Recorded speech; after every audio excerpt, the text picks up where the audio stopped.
My daughter-in-law said old people like me are a burden who should be in nursing homes. So I smiled, folded my napkin, and walked out of their house without a word. But she didn't know what she'd just set in motion.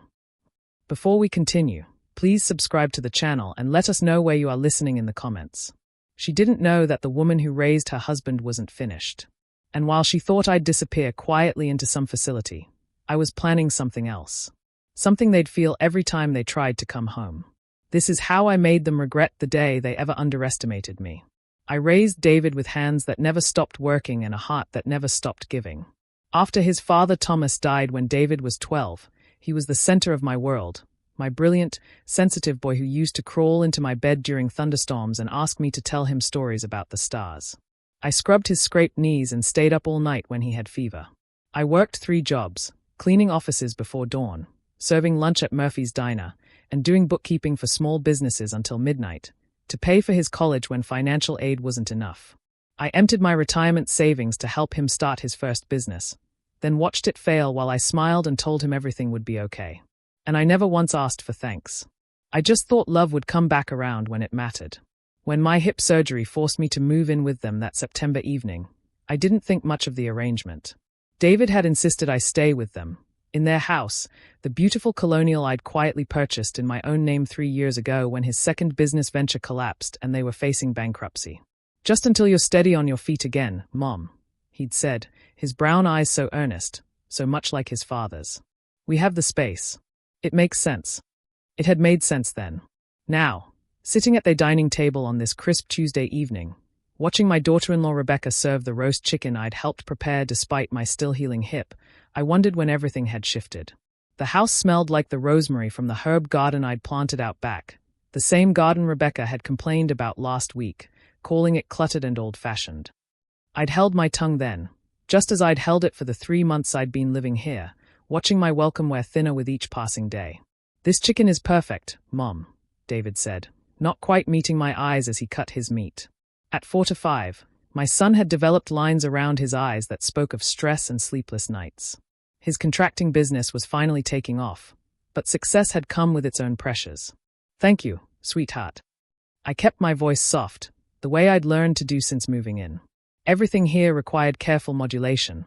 My voice, my movements, my very presence. Rebecca's fork clinked against her plate with unnecessary force. "Well, it should be perfect. It cost $50 at that overpriced organic market you insisted we go to." The temperature in the room dropped 10 degrees.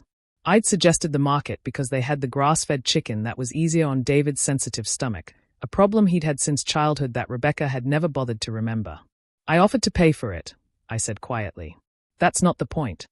Rebecca reached for her wine glass, her second of the evening. Her blonde hair was pulled back in a sleek ponytail that emphasized the sharp angles of her face. At 36, she was still beautiful in that polished way that required constant maintenance, but lately, there was something brittle around the edges. David cleared his throat. "Maybe we could talk about something else." But Rebecca wasn't done. She never was when she got like this. "Actually, I think we need to talk about the elephant in the room." She set down her glass and looked directly at me. "This arrangement isn't working anymore."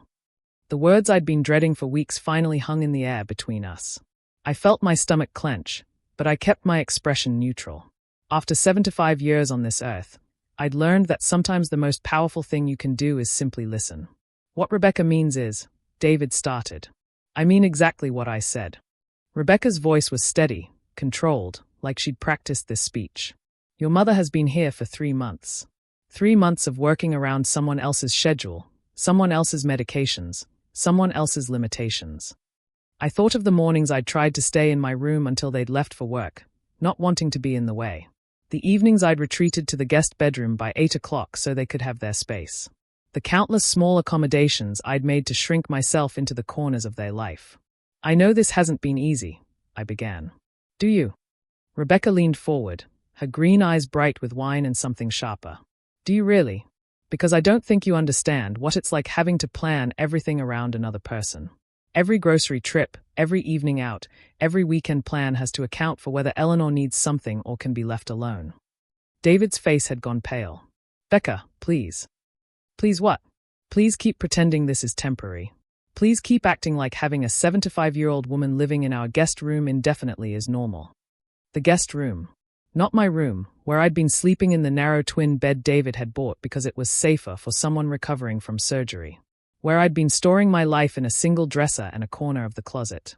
I set down my fork and reached for my napkin, the cream-colored linen one from the set I'd given them as a wedding gift 7 years ago.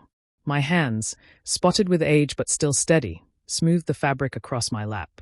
I've been looking into assisted living facilities, I said, my voice barely above a whisper. Have you? Rebecca's eyebrows rose. Because from where I sit, it looks like you've gotten pretty comfortable here. Like maybe you think this arrangement could just continue. The accusation hit me like a slap. In all my years of marriage, of motherhood, of building a life from scratch after Thomas died, no one had ever suggested I was a person who imposed on others. I was the helper, the giver, the one who showed up with casseroles when neighbors got sick and stayed late to clean up after family gatherings. That was never my intention, I said. Wasn't it? Rebecca's smile was sharp as glass. Because it seems convenient that your recovery keeps extending. First it was 6 weeks, then 8, now we're past 3 months and there's no end date in sight. David finally found his voice. Mom's been following doctor's orders. The physical therapy takes time. The physical therapy ended 2 weeks ago, Rebecca shot back. Dr. Martinez cleared her for normal activities. So what exactly are we waiting for? The question hung in the air like smoke. I knew the answer, even if I couldn't say it out loud. I was waiting for my son to tell me he wanted me here. I was waiting for my daughter-in-law to show me the same grace I'd shown her when she moved in with us for a month after her mother died. I was waiting for someone to act like family was supposed to act. Instead, I was sitting in a dining room that felt like a courtroom, listening to a woman half my age explain why my presence in her life was inconvenient. You know what I think? Rebecca's voice had taken on that particular tone that meant she was about to say something that couldn't be taken back. I think old people like you are a burden. A responsibility that nobody asked for. You should be in a nursing home, not taking up space here, making everyone else's life more complicated. The silence that followed was absolute. Even the antique clock in the hallway seemed to stop ticking. David's fork froze halfway to his mouth, his eyes wide with something that might have been horror or might have been relief that someone had finally said what he'd been thinking. I looked at my daughter-in-law across the table, really looked at her. This woman who had married my son, who I'd welcomed into our family, who I'd helped through her miscarriages and celebrated with through her promotions. This woman who was now telling me, in the house I owned, that I was nothing more than an inconvenience. Then I looked at David. My baby boy. The child I'd rocked through nightmares and cheered at baseball games and held while he cried over his first broken heart. The man who was sitting there now, saying nothing while his wife called his mother a burden. I folded my napkin carefully, the way my own mother had taught me 70 years ago. Precise creases, edges aligned perfectly. Then I placed it beside my barely touched plate and stood up. Thank you for dinner, I said, my voice steady and quiet. It was lovely. I walked to the entryway where I'd left my purse and car keys on the small table by the door. Behind me, I could hear David's chair scraping against the hardwood floor. Mum, wait. But I was already opening the front door, stepping out into the cool September evening. The air smelled of changing leaves and the promise of autumn, and for the first time in months, I could breathe. As I drove away, I caught a glimpse of them through the dining room window. David was on his feet, gesturing with his hands the way he did when he was upset. Rebecca was still seated, her wine glass in her hand, looking like a woman who'd just gotten exactly what she wanted. I drove slowly through the familiar neighborhood, past the mailboxes and sidewalks and carefully manicured lawns of the life I'd thought I was part of. When I reached my real home, the little craftsman bungalow I'd bought with Thomas 43 years ago, I sat in the driveway for a long moment.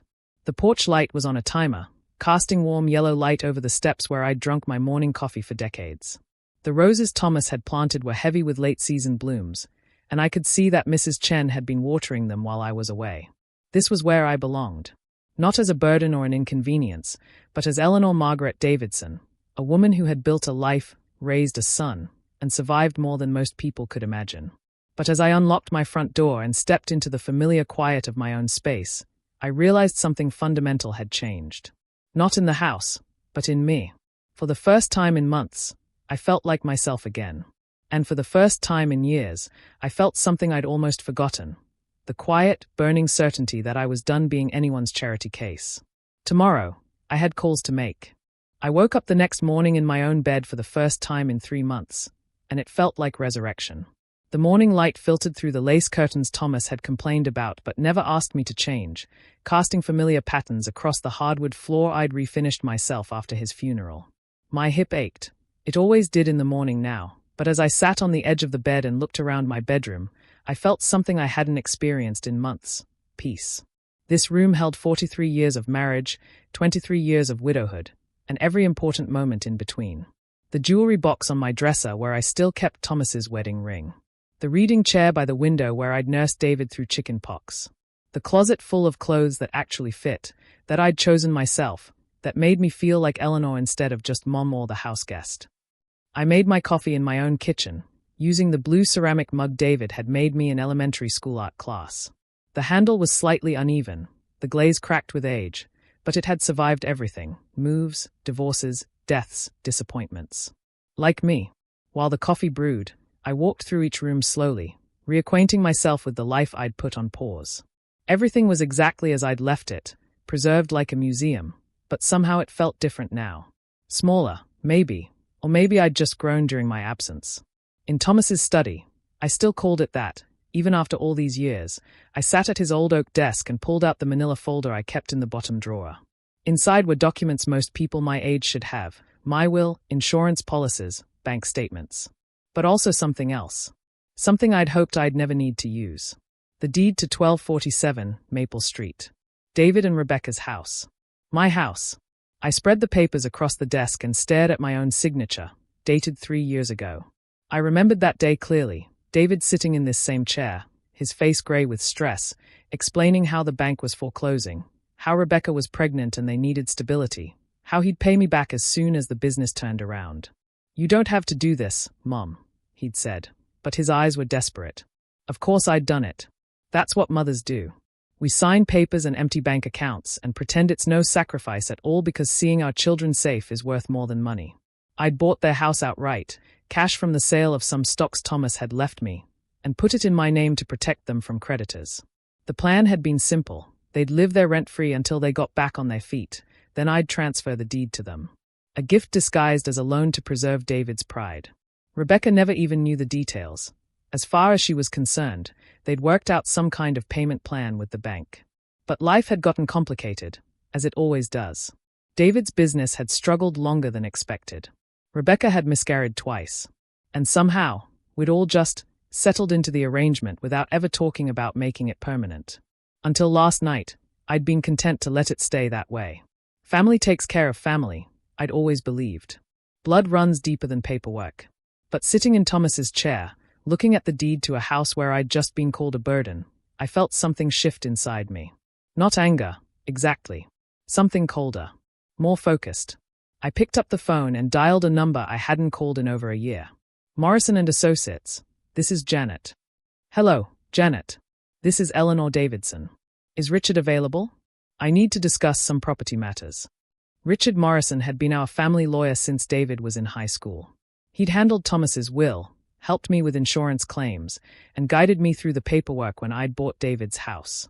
A kind man in his 60s who'd always treated me with the respect that seemed to be in short supply lately. "Mrs. Davidson, how nice to hear from you. Let me get Richard right away." While I waited, I found myself staring at a photograph on the desk, David's graduation from college, his arm around my shoulders, both of us grinning at the camera. He'd been so proud that day, so grateful for everything I'd sacrificed to get him there. When had that gratitude turned into expectation?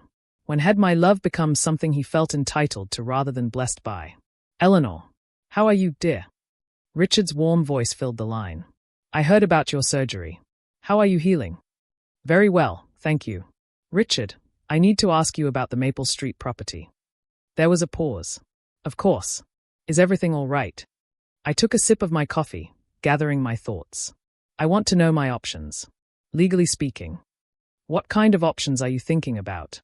The question hung in the air while I watched a cardinal land on the bird feeder outside Thomas's study window. I'd filled that feeder every morning for 23 years, and every morning the same cardinal, or maybe his descendants, came to visit. Consistency. Loyalty. The things I'd thought family meant. I want to know what would happen if I decided to sell. Another pause, longer this time.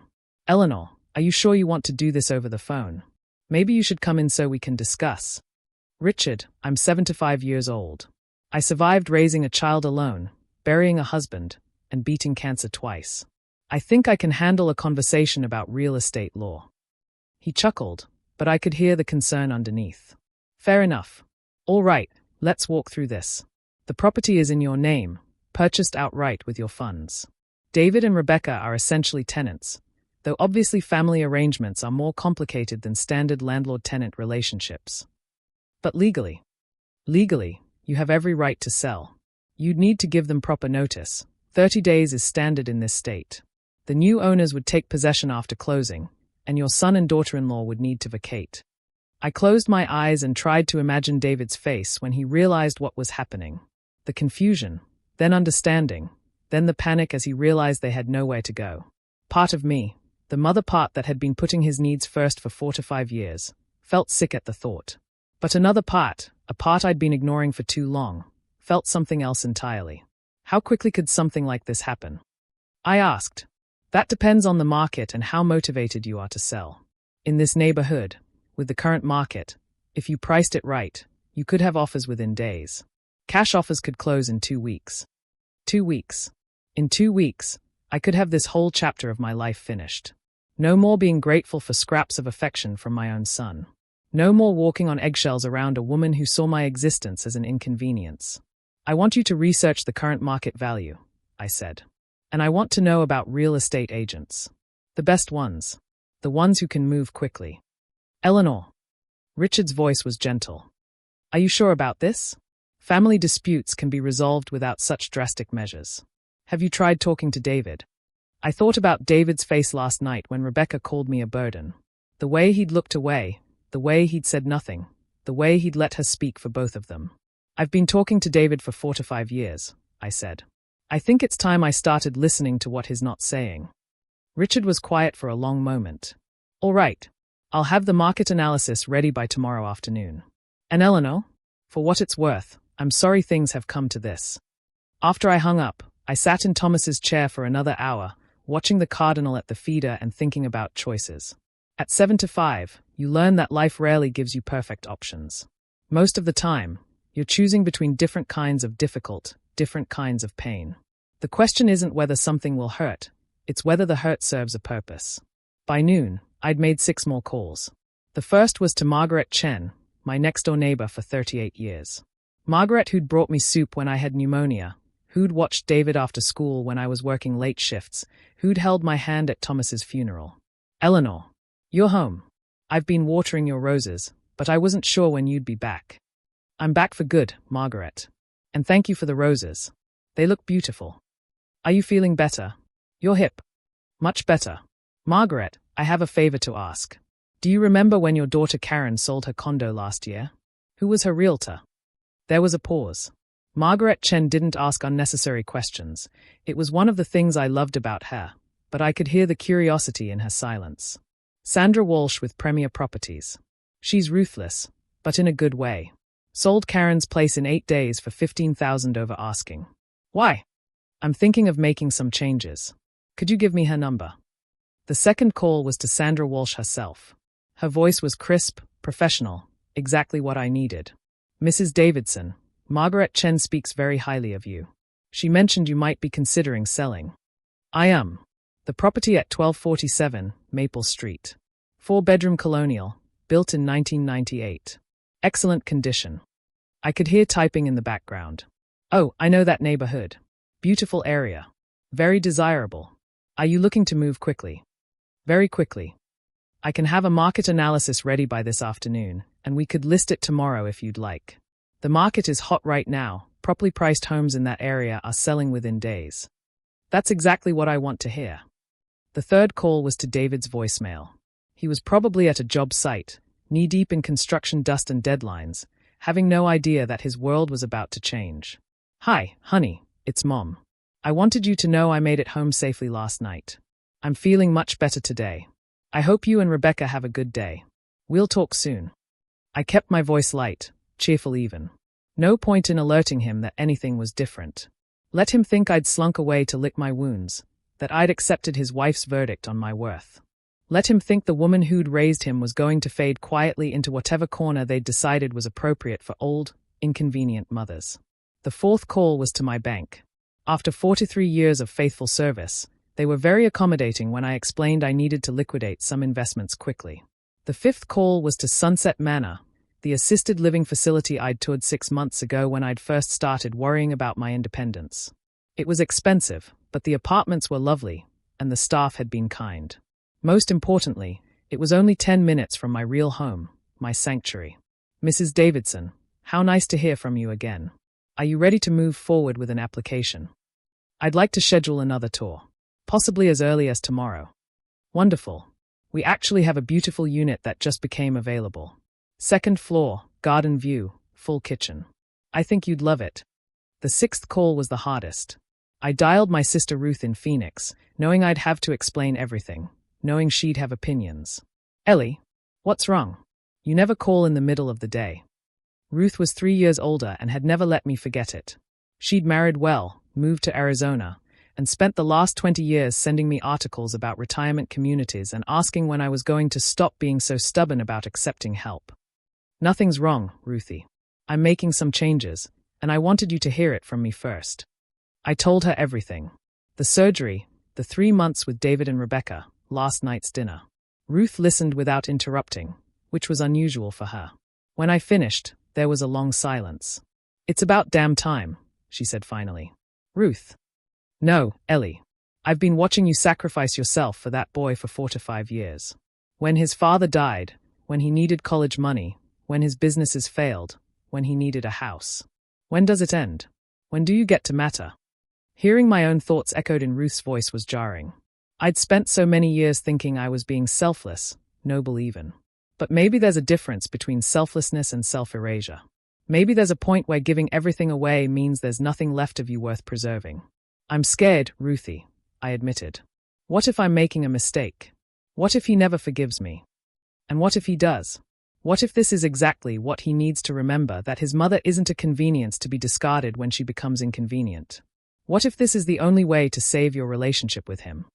After I hung up with Ruth, I made myself a sandwich and ate it standing at the kitchen counter, looking out at the backyard where Thomas had taught David to throw a baseball. The swing set was long gone, replaced by the herb garden Rebecca had complained about. But if I closed my eyes, I could still see my little boy out there, running through the sprinkler on summer afternoons, calling for me to watch every cartwheel and somersault. That little boy had grown up to sit silently while his wife called his mother a burden. Maybe Ruth was right. Maybe this was the only way to save us both. At 3 o'clock, Sandra Walsh knocked on my door with a folder full of paperwork and a tablet full of photos from comparable sales. She was younger than I'd expected, maybe 40, with the kind of confident energy that comes from being very good at your job. Mrs. Davidson, your home is lovely. And the property at Maple Street, I drove by this morning. It's going to sell quickly. The market analysis suggests we could list it at $475,000. In this market, with proper staging, I'd expect multiple offers within the first week. $475,000. I'd paid $325,000 for it 3 years ago. David and Rebecca had been living in a house that had gained $150,000 in value, rent-free, while complaining that I was a financial burden. How quickly could we close if we get a cash offer? 2 weeks, maybe less. I have several investors who've been looking in that neighborhood specifically. They can move fast. I signed the listing agreement with Sandra Walsh at 3:47 that afternoon. The house would go on the market the next morning. By 6 o'clock, I was sitting in my living room with a cup of tea, watching the evening news and feeling something I hadn't felt in months: anticipation.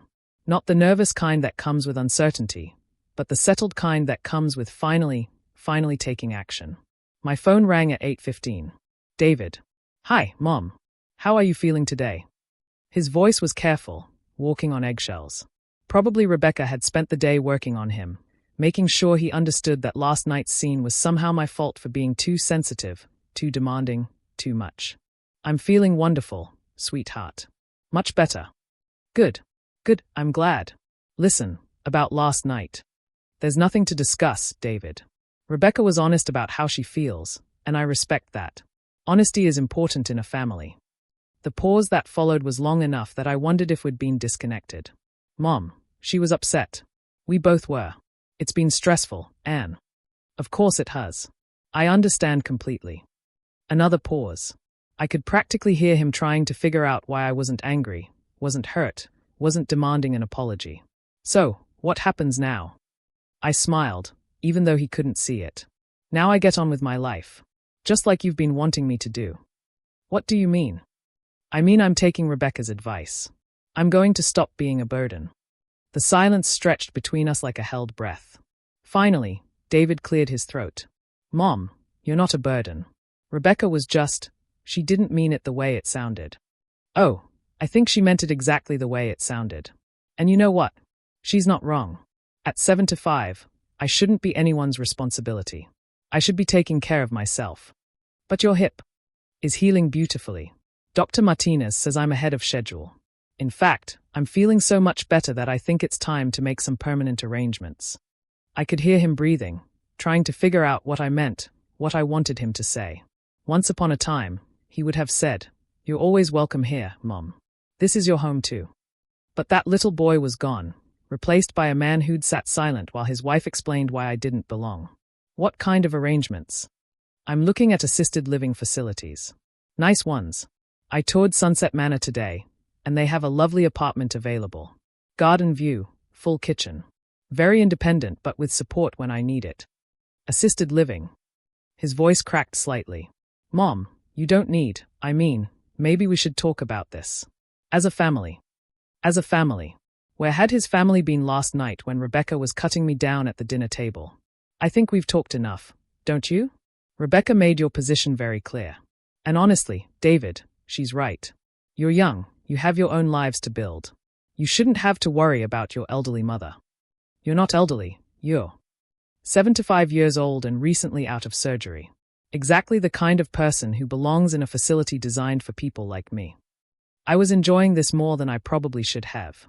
Every word was technically true, but I could hear how they landed on him, like stones thrown into still water, creating ripples of panic. When are you thinking about moving? Soon. Very soon. I want to get settled before winter. I paused, letting him absorb that. Don't worry about helping me move or anything. I know how busy you are with work. Mom, of course I'll help you move. We both will. We want to help. We. Now it was we when it came to helping me leave, but it had been just Rebecca's voice when it came to telling me why I should go. That's very kind, sweetheart. I'll let you know when I have everything arranged. After I hung up, I sat in the gathering darkness of my living room, not bothering to turn on the lights. Somewhere across town, David was probably having a very different conversation with Rebecca than the one they'd had last night. I wondered if she was pleased that her plan had worked so efficiently, or if she was beginning to realize that getting what you want isn't always the same as getting what you thought you wanted. The next morning, Sandra Walsh called at 7:30 a.m. Mrs. Davidson, I have extraordinary news. The house isn't even officially on the market yet, and I already have 2 serious inquiries. One is a cash offer at full asking price. I was sitting at my kitchen table, still in my robe, trying to process what she'd said. Full asking price. Already. The buyers are a young couple relocating for work. They need to close quickly, and they love the neighborhood. They are pre-approved for cash purchase and want to see the house this afternoon. My heart raced. This afternoon. But my son and his family will be there. What time do they typically leave for work?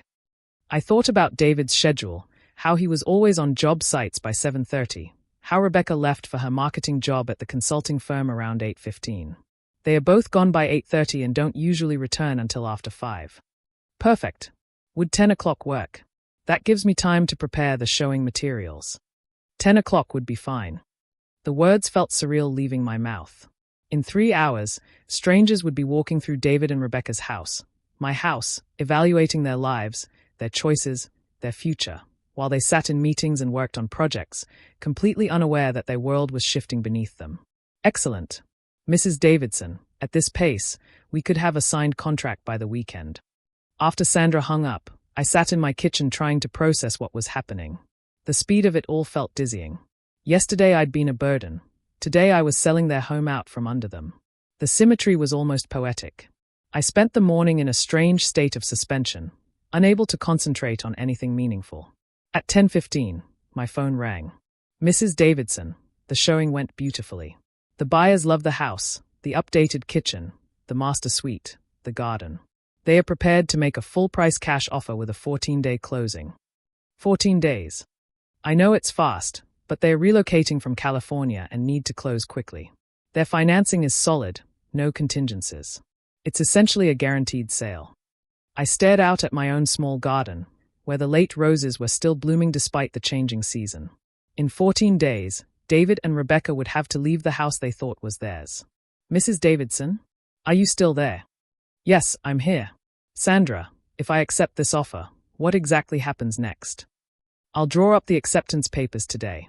Once you sign, we'll schedule inspections, though with a cash buyer, that's mostly a formality. The buyers will handle the title search and insurance. You'll need to give your tenants 30 days notice, but since we're closing in 14 days, they'd have about 6 weeks total to vacate. Tenants.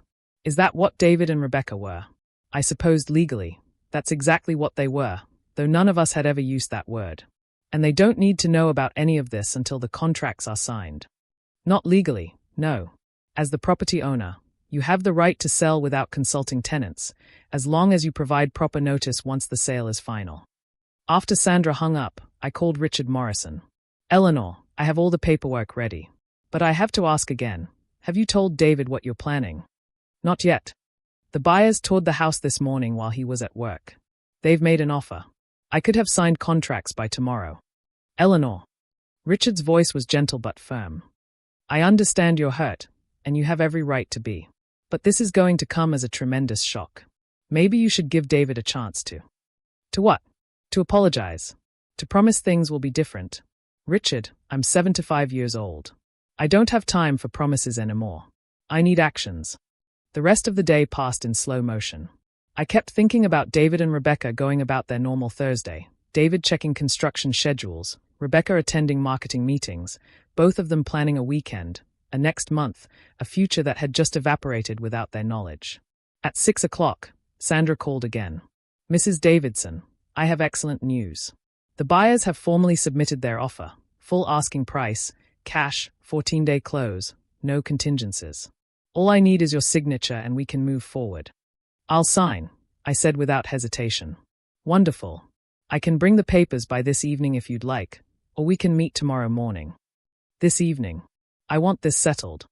At 8 o'clock, I signed the sales contract at my kitchen table while Sandra witnessed my signature. $475,000. 14 days to close. 30 days for David and Rebecca to vacate. Congratulations, Mrs. Davidson. The house is officially sold. After Sandra left, I sat in my quiet house and realized I felt something I hadn't experienced in months, peace.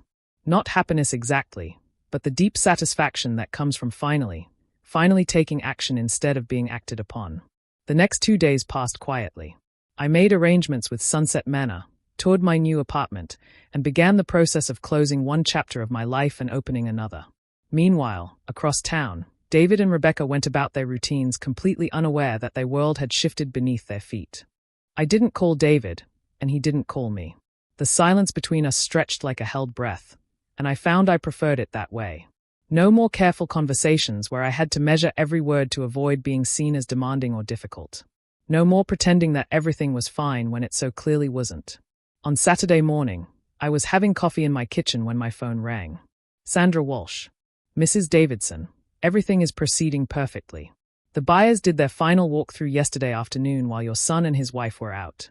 Closing is scheduled for Monday morning. The new owners are eager to take possession immediately. How immediate? They'd like to move in next weekend if possible. I'll need to coordinate with you about serving the official notice to vacate. I thought about David and Rebecca, probably planning their weekend, maybe discussing what to have for dinner, completely oblivious that strangers had been walking through their house yesterday, planning where to put their furniture, choosing which bedroom would be the nursery. What's the standard procedure for notification? Typically, we'd mail a formal notice, but given the accelerated timeline, hand delivery is more effective. I can arrange for a process server, or... No, I said quickly. I'll handle the notification myself. There was a pause. Mrs. Davidson, are you sure? These conversations can be difficult. I thought about Tuesday night's dinner, about Rebecca's cold smile when she'd called me a burden, about David's silence when his wife suggested I belonged in a nursing home. I'm sure, I said. But I didn't drive over there on Saturday. Or Sunday. Instead, I spent the weekend in peaceful solitude, reading books I'd been meaning to finish, organizing photos I'd been meaning to sort, and slowly, carefully, preparing myself for what was coming. Monday morning arrived grey and drizzly, the kind of October day that whispers of winter. I closed on the house at 10 a.m., sitting in Richard Morrison's office while papers were signed and keys were transferred. $475,000 was deposited into my account. The house that had been mine was now officially someone else's. The new owners would like to introduce themselves to the current residents, Richard said. It's a courtesy, really, but they are hoping to schedule a brief meeting. I think that can be arranged, I said. That afternoon, I met Jake and Emma Hartwell at a coffee shop downtown. They were exactly as Sandra had described, a young couple in their early 30s, he with kind eyes behind wire-rimmed glasses, she with the eager energy of someone starting fresh in a new city. He was a software engineer relocating for a promotion. She was a kindergarten teacher excited about the excellent school district. We can't thank you enough, Mrs. Davidson, Emma said, her hands wrapped around her latte. The house is absolutely perfect. We've been looking for months, and when we saw it, we just knew. I watched her face light up as she talked about their plans, converting the guest room into a nursery, planting a vegetable garden in the backyard, hosting their first Thanksgiving in their own home. They had no idea they were describing dreams built on the wreckage of someone else's life. We were hoping to introduce ourselves to the current tenants, Jake said. We know it can be awkward, having strangers take over your home. We want them to know we'll take good care of it. Current tenants. The words felt strange, clinical. David and Rebecca weren't tenants in their minds. They were homeowners, people who'd painted walls and planted flowers and built what they thought was their future. I think a personal introduction would be very educational, I said carefully, for everyone involved. We arranged for them to visit Tuesday evening at 7 o'clock. That would give David time to get home from work, time for him and Rebecca to settle into their evening routine, time for them to feel safe and comfortable in the house they thought was theirs. Should we bring anything? Emma asked. Wine. Flowers. We want to make a good first impression. Just bring yourselves, I said. I think that will be quite enough. As I drove home from the coffee shop, I felt a strange mixture of anticipation and sadness. In less than 24 hours, David and Rebecca's carefully constructed world would collapse. Their evening routine would be shattered by a knock on the door and two strangers with keys to what they believed was their kingdom. Part of me, the mother part that had spent 4 to 5 years protecting David from consequences, wanted to call him, to warn him, to soften the blow somehow. But I thought about Tuesday night's dinner, about Rebecca's cold smile when she'd suggested I belonged in a nursing home, about David's silence when his wife called me a burden. Some lessons can only be learned the hard way. Tuesday morning dawned crisp and clear, the kind of October day that makes you believe in new beginnings. I spent the morning at Sunset Manor, finalizing the details of my new apartment. The staff was wonderful, the facilities were clean and bright, and my new home had large windows that looked out over a beautiful garden. When would you like to move in? The director asked. Soon, I said. Very soon. That afternoon, I received a text from Jake Hartwell. Looking forward to meeting your son and his wife tonight. We'll be there at 7 p.m. sharp. I stared at the message for a long moment, then typed back. I'm sure it will be a meeting none of us will ever forget. At 6:30, I was sitting in my living room with a cup of tea, watching the clock and thinking about timing. David would be pulling into the driveway about now, tired from a long day on the construction site. Rebecca would be starting dinner, maybe opening a bottle of wine, settling into the domestic routine of their Tuesday evening. They had no idea that in 30 minutes, everything would change. At exactly 7 o'clock, my phone rang. Jake Hartwell. Mrs. Davidson, we're standing outside the house, but I wanted to check with you one more time. Are you sure this is the right approach? Maybe we should have called first. I thought about all the phone calls I should have made over the years, all the conversations I should have had, all the boundaries I should have drawn.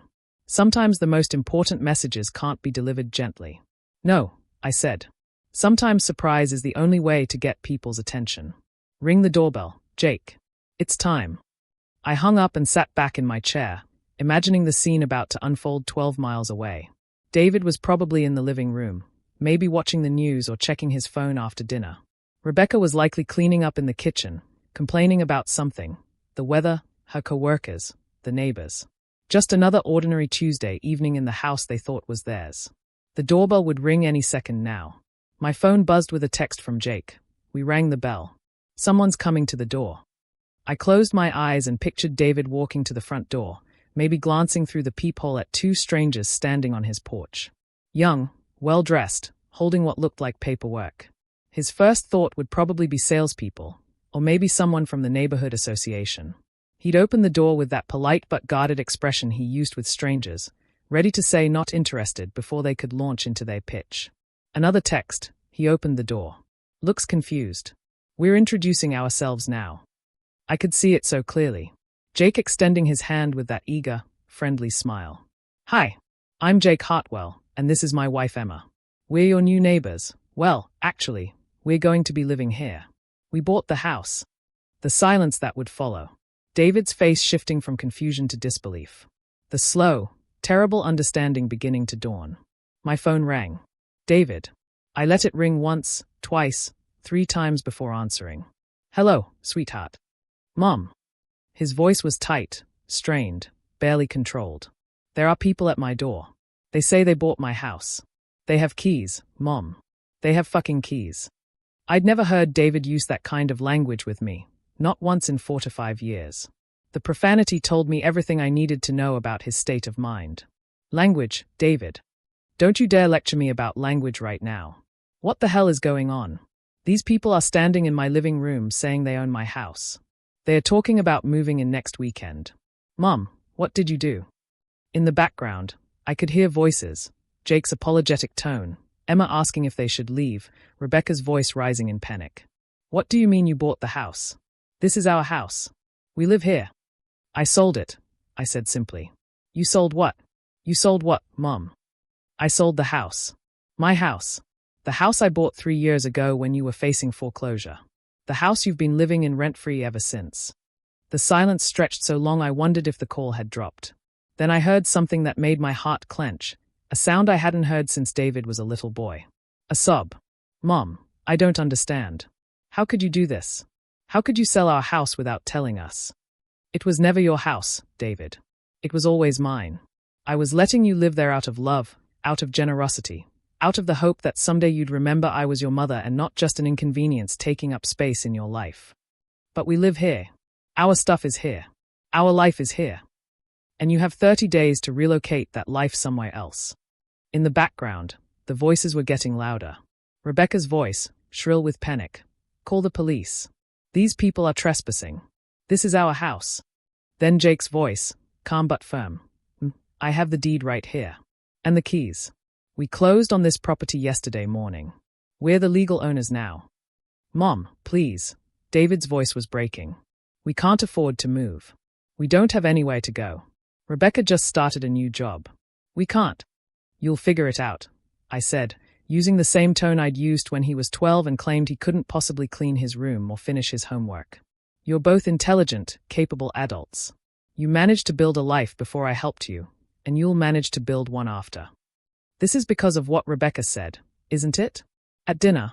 Mom, she was upset. She didn't mean. She meant every word, David. And more importantly, you let her say it. You sat there and listened to your wife call your mother a burden, and you said nothing. Nothing. There was a crash in the background, something falling or being knocked over. Rebecca's voice, near hysteria. Get out. Get out of our house. Emma's voice, trembling. Maybe we should call Mrs. Davidson? This seems like a misunderstanding. There's no misunderstanding, David said into the phone, his voice hollow. My mother sold our house out from under us. The line went quiet except for the sound of David breathing. When he spoke again, his voice was different. Smaller. Younger. Mom, what do we do? Where do we go? The question hung in the air between us, and for a moment, just a moment, I felt the familiar tug of maternal instinct. The desire to fix, to solve, to make everything better for my child. But then I remembered Tuesday night. Rebecca's cold smile. David's silence. The way they'd made me feel like a stranger in their home while I was paying for the roof over their heads. I'm sure you'll think of something, I said quietly. You're both resourceful people. Mom, please. I'm begging you. We can't afford rent in this market. We have maybe 3,000 in savings. Rebecca's student loans, the car payments. We were counting on building equity in this house. We thought we had time to save, to plan. In the background, I could hear Rebecca's voice getting shriller. This can't be legal. You can't just sell someone's house. We have rights. Jake's patient response. Your rights as tenants are protected. You have 30 days' notice, which is more than the legal requirement. But the sale is completely legitimate. We're not tenants. Rebecca screamed. We're homeowners. This is our house. The irony was almost perfect. 3 days ago, Rebecca had been so certain about what I deserved, where I belonged, how much space I was entitled to take up in the world. Now she was learning what it felt like to have someone else decide your worth, your place, your future. David, I said into the phone. Do you remember what Rebecca said to me Tuesday night? His breathing was ragged. Mom, do you remember? She said old people like you were a burden. That you should be in a nursing home. And what did you say? Silence. What did you say when your wife told your mother she was a burden who didn't deserve to live in a home with her family? I didn't say anything. No, you didn't. You sat there and let her say it. You let her speak for both of you. So I'm going to assume that's how you both really feel. In the background, the chaos was continuing. Emma's voice, trying to be diplomatic. Maybe we should give you some time to process this? We can come back tomorrow to discuss the transition. There's nothing to discuss. Rebecca's voice, verging on hysteria. Get out. Just get out. Rebecca, David said, pulling the phone away from his mouth. Stop. They own the house. Mom sold it. They legally own it. The silence that followed was deafening. I could picture Rebecca's face as the full reality finally hit her. The woman who'd been so confident about my place in the world was discovering that her own place was far less secure than she'd imagined. Mom. David's voice came back to the phone, smaller now. I'm sorry. I should have said something. I should have defended you. Yes, you should have. I was a coward. I let her say those things because it was easier than confronting her. Because I was tired of the tension, tired of walking on eggshells, tired of feeling like I was caught in the middle. Finally, he was telling the truth. So you decided to sacrifice me instead of dealing with your marriage problems. I didn't mean for it to happen that way. But it did happen that way. For 3 months, David. 3 months of watching me shrink myself smaller and smaller, trying not to be an inconvenience, trying not to take up too much space in the house I was paying for. You were paying for it. Even now, even in the middle of this crisis, he still didn't fully understand. The mortgage, the insurance, the property taxes. All of it. For 3 years. While you and Rebecca lived rent-free and complained about having a houseguest. The sound that came through the phone might have been a laugh or a sob. God, Mom. We really are idiots, aren't we? You're not idiots, David. You're people who forgot that love is supposed to be mutual. That respect is supposed to go both ways. That family isn't just about what you can take, it's about what you're willing to give. Through the phone, I could hear Jake's voice again. We're really sorry to interrupt your evening. We know this is a shock. We'll come back tomorrow when everyone's had time to. No, Rebecca's voice, flat and defeated now. Don't come back tomorrow. Just don't. We get it. We'll be out in 30 days. There was the sound of a door closing. Then footsteps. Then David's voice, closer to the phone now. They're gone. Rebecca's locked herself in the bedroom. The Hartwells seem nice. They apologized for the confusion. It wasn't confusion, David. It was consequences. I know that now. He was quiet for a long moment. Mom, is there any way, any chance we could work something out? Maybe we could rent from you? Or rent to own? Something. And there it was. Even now, even after everything, he was still looking for a way to make this easier on himself. Still hoping I would solve his problem, cushion his fall, make the consequences less consequential. No, David. But. No. The house is sold. The new owners will take possession next weekend. You have 30 days to find somewhere else to live. That's it. Mom, I don't know how to fix this. I don't know how to make this right between us. For the first time in this entire conversation, I heard something in his voice that gave me hope. Not self-pity, not panic about his housing situation, but genuine remorse about our relationship. The way you make it right, I said slowly, is by learning from it. by remembering that the people who love you aren't disposable, by treating the people in your life with the respect they deserve, not just the respect that's convenient. Are you going to forgive me? The question I'd been dreading and hoping for in equal measure. I looked out my window at the darkness beyond, thinking about forgiveness, about what it means and what it costs and whether it's something that can be given too easily or too late. Forgiveness isn't the same as trust, David. And it's not the same as going back to the way things were. I know. I need to know if there's a chance for us. For our relationship. There's always a chance, I said quietly. But it has to be built on something different this time. It has to be built on respect. I understand. I hope you do. Because I won't be anyone's burden again. I won't be anyone's obligation. I won't be grateful for scraps of affection from my own family. Mom. I have to go now, David. You have a lot to figure out, and I have my own life to live. I hung up before he could respond, before I could be tempted to soften the blow or offer solutions I'd spent 4 to 5 years providing. For the rest of the evening, my phone rang constantly. David. Rebecca. David again. I let every call go to voicemail, not because I was angry anymore, but because I was finally at peace. The next morning, I woke up feeling lighter than I had in months. I made my coffee, read the newspaper from front to back, and enjoyed the quiet of my own space. At 11 o'clock, I drove to Rose's Cafe downtown, the little place with the blue checkered tablecloths and the waitress who'd been calling me honey for 15 years. I ordered the quiche Lorraine and sat by the window, watching people walk by with their busy lives and urgent purposes. My phone buzzed with texts from David, but I left it in my purse. Today was about me. Eleanor, I haven't seen you in ages. Margaret Chen appeared at my table with her own coffee, her face bright with genuine pleasure. How are you feeling? How's the hip? I'd known Margaret would be here. She came to Rose's every Wednesday for lunch with her book club friends. I'd been counting on it. I'm wonderful, Margaret. Better than I've felt in years. She slid into the seat across from me, studying my face with the careful attention of a friend who'd known me for 4 decades. You look different. Lighter somehow. So I told her everything. The dinner, the decision, the house sale, last night's confrontation. Margaret listened without interrupting, her expression shifting from surprise to concern to something that looked like pride. Good for you, she said when I finished. Good for you, Eleanor. It's about damn time. You think I did the right thing. I think you did the only thing. I've watched that girl treat you like hired help for 3 months. And David. She shook her head. That boy needed to remember that his mother isn't a convenience to be discarded when she becomes inconvenient. When Margaret's book club friends arrived, Helen, Dorothy, and Sue, women I'd known for years through neighborhood gatherings, Margaret couldn't help but share the story. I found myself telling it again, watching their faces as they processed what I'd done. You sold their house. Dorothy's eyes were wide. Their actual house. My house, I corrected gently. That I was letting them live in. Without telling them. Sue asked. Without warning them, I clarified.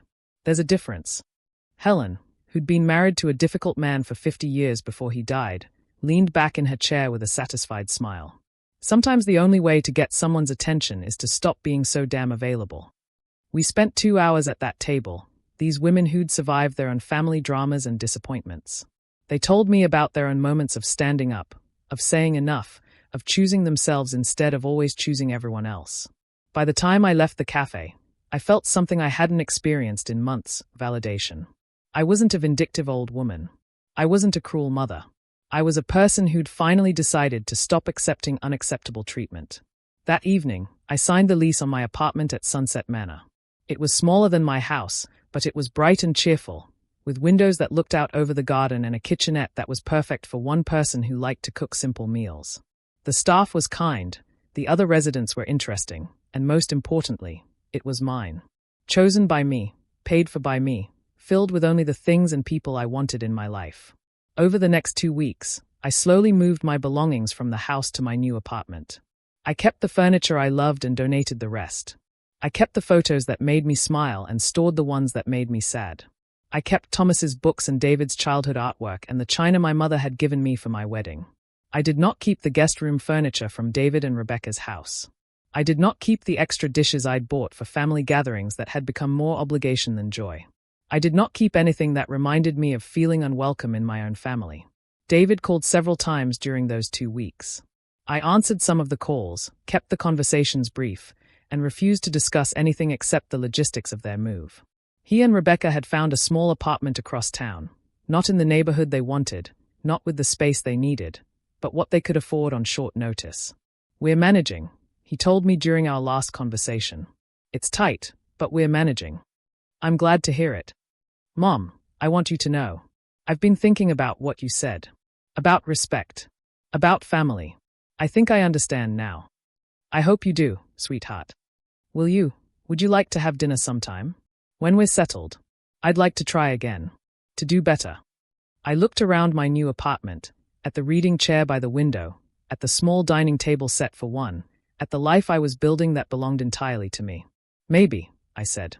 "When you're ready to treat me like family instead of an obligation. When you're ready to remember that love isn't just what you take, it's what you're willing to give." The Saturday they moved out, I drove by the house one last time. Jake and Emma's moving truck was in the driveway, and I could see them through the windows, arranging furniture and hanging pictures, building their own dreams in the space where my son had learned such a painful lesson. I didn't stop. I didn't need to see David and Rebecca packing their belongings or witness whatever emotions they might be feeling. That chapter of my life was closed. Instead, I drove to my new home, where Margaret Chen was waiting to help me hang the last of my pictures. We worked in comfortable silence, two women who understood that sometimes the bravest thing you can do is start over. That night, I sat in my reading chair with a cup of tea and thought about the journey that had brought me here. 3 weeks ago, I'd been a woman who made herself smaller to fit into other people's lives. Tonight, I was a woman who'd remembered her own worth. Sometimes the best way to teach respect is to stop giving unearned comfort. Sometimes the most loving thing you can do for someone is to let them face the consequences of their choices. And sometimes the only way to save a relationship is to be willing to lose it. I was 75 years old, and I was finally free. If you like this story, please subscribe to the channel and share your impressions of this story in the comments. To listen to the next story, click on the box on the left. Thank you for watching.